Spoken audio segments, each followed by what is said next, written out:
I'm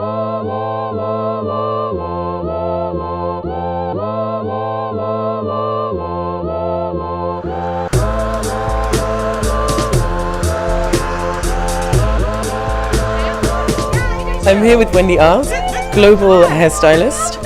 Could you just explain in a few words what you're doing here at the Creative Beauty Company?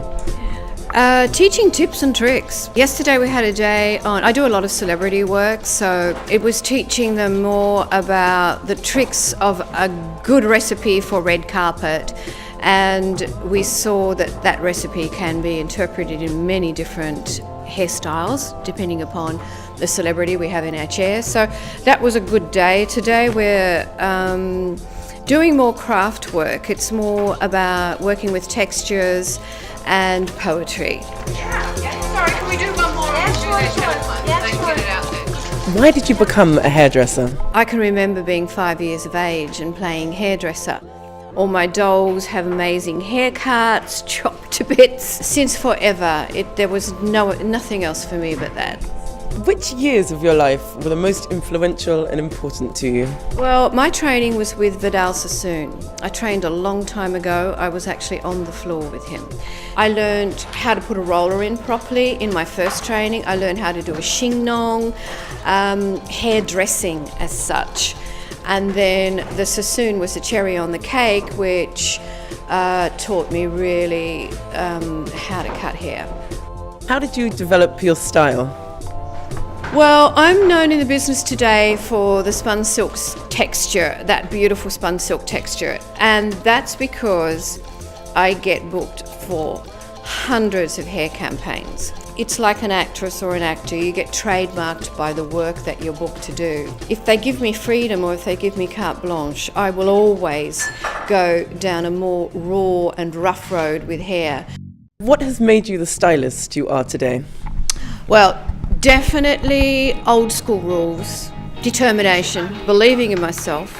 What advice would you give a burgeoning hairdresser who wants to be successful in this industry? Well, definitely be professional at all times. I've seen some great talent come and go in this business, but I've also seen the unprofessional side with great talent. You'll find that those that are professional, that work by the book, take care of their clients are the ones that survive. More than the ones that are cool about the attitude to work. Maybe they're better at creations, maybe, but they disappear.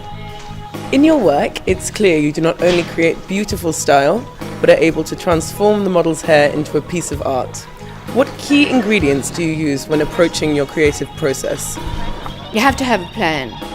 You have to know where you're going before you start. The perfection of your work is a significant aspect of your signature. Has that always been the case? I fell into that because of the type of work that people employed me to do. They need somebody that understands their clients, understands the salon clients, and understands hair inside out. My secret tools, I don't use a lot of product, but care and repair is super important to me. So I do use product, like on a hair campaign, for example, I always treat the hair the day before with my special care products. I don't use hairspray, very, very rarely. I try and work with as least little product as possible, but work on a perfect base. When you were starting out, did you have any hair heroes or heroines that you particularly looked up to? Well, of course, Sassoon, because, you know, he revolutionized my way of cutting hair. Even today, it's sort of softened off because back then it was very, very precise. So today, I have softened that cutting technique, but the basics of it, the arithmetic, is still the Sassoon way. Carita, the Carita sisters in Paris, I adored their work. Very beautiful chignon work, very polished French work.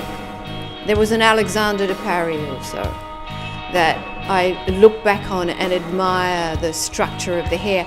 But it was good for then, it's not particularly good for today. But they were hair heroes, yes.